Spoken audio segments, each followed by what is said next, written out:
Welcome back. If this content is helping you travel smarter, hit like and subscribe so you never miss a video. The Japan Rail Pass might be the single most debated travel purchase of any destination on Earth. Buy it and not need it, and a significant amount of money has been wasted. Skip it and need it, and every train journey becomes an expensive scramble at the ticket machine. Most travel content either tells everyone to buy it without question or dismisses it as a tourist trap. Neither of those answers is actually useful. This video breaks down exactly how to figure out which category a specific trip falls into, how to run the numbers correctly, and everything needed to know about how the pass actually works on the ground.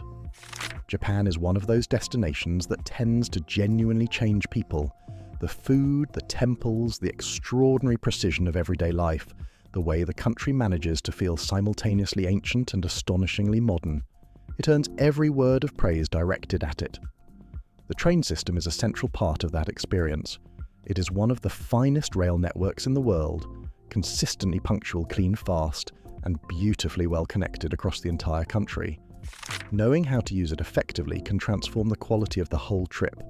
So what exactly is the Japan Rail Pass, commonly shortened to the JRP? It is a pass that allows unlimited travel on most trains operated by the Japan Railways Group, known as JR, for a set period of 7, 14, or 21 consecutive days.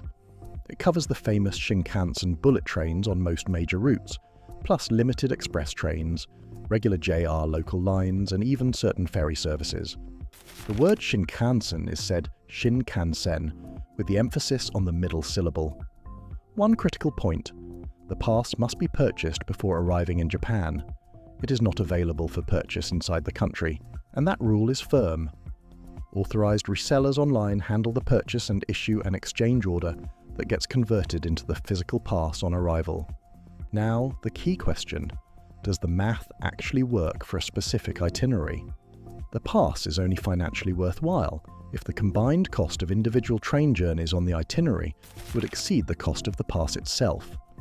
That sounds straightforward, but a surprising number of travelers skip this calculation entirely and just buy the pass assuming it will save money.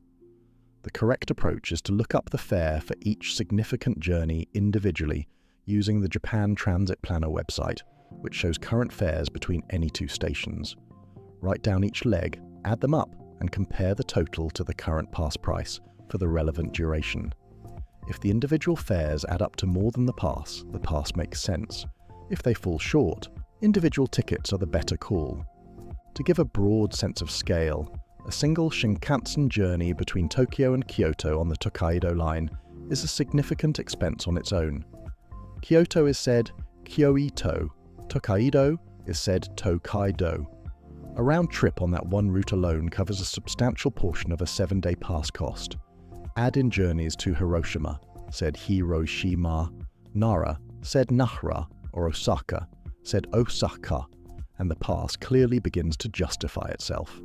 Add a day trip toward Hakone, said Hakoine, or a longer run north toward the Japan Alps or Kanazawa, said Kanazawa, and the value becomes even more obvious. On the other hand, if the plan is to base the entire trip in Tokyo and make only 1 or 2 excursions outside the city, the pass is very likely not the right call. Tokyo's internal transport runs on a mix of subway lines and private rail companies, most of which the Japan Rail Pass does not cover anyway. Getting around Tokyo day to day is done on a separate system entirely. That system is the IC card, and it is one of the most genuinely useful pieces of travel infrastructure anywhere in the world. A Suica card, said Suica, or a Pasmo card, said Pasmo, is a rechargeable contactless card that works across subways, buses, JR local lines, and can also be tapped to pay at convenience stores, vending machines, and many restaurants. Load it at any station ticket machine. Tap in when entering a platform, tap out when leaving. Getting an IC card should be one of the very first things done after landing in Japan. For those whose itinerary does justify the pass, here is how the exchange process works on arrival. After clearing customs at the airport, look for the JR ticket office in the arrivals area. These are present at all major international airports including Narita, said Narita, Haneda, said Haneda, and Kansai Airport near Osaka, said Kansai. present the exchange order from the online purchase along with the passport, and the physical pass is issued on the spot. The process typically takes around 10 to 15 minutes, and the staff speak English at these counters. Once the pass is active, entering at JR stations means using the staffed gate rather than the automatic turnstile. These gates are always clearly marked, and a staff member will check the pass visually. For Shinkansen journeys, seat reservations are made at the JR reservation counter inside the station. Reservations come at no additional cost with the pass and are strongly recommended during peak travel periods, cherry blossom season in late March and early April, the Golden Week holiday stretch in late April and early May, and the autumn foliage period through November. These are the times when popular Shinkansen services fill up days in advance even for pass holders. One technical point that catches travellers off guard: the pass does not cover the Nozomi or Mizuho Shinkansen services. Nozomi is said No-i-Zoe-mi, Mizuho is said Mi-Zuho. These are the fastest bullet trains on the Tokaido and Sanyo lines. Pass holders travel on the Hikari or Sakura services instead. Hikari is said Hikari. Sakura is said Sakura. In practice, the time difference is modest. On the Tokyo to Osaka route, the Hikari takes roughly 20 minutes longer than the Nozomi, and for most travellers that is a completely acceptable trade-off when the pass removes the need to think about ticket prices entirely. A few other Japan logistics worth knowing that make a meaningful difference to the overall experience. Luggage forwarding, called takuhaibin, said takuhaibin, is a service that sends large bags ahead to the next hotel for a small fee per bag. It is used widely across the country by both Japanese travellers and international visitors, and it fundamentally changes the comfort of travel days. Rather than hauling a heavy suitcase through crowded station concourses and up narrow stairs, the bag simply arrives at the next hotel ahead of time. Most hotels and convenience stores can arrange this the evening before a travel day.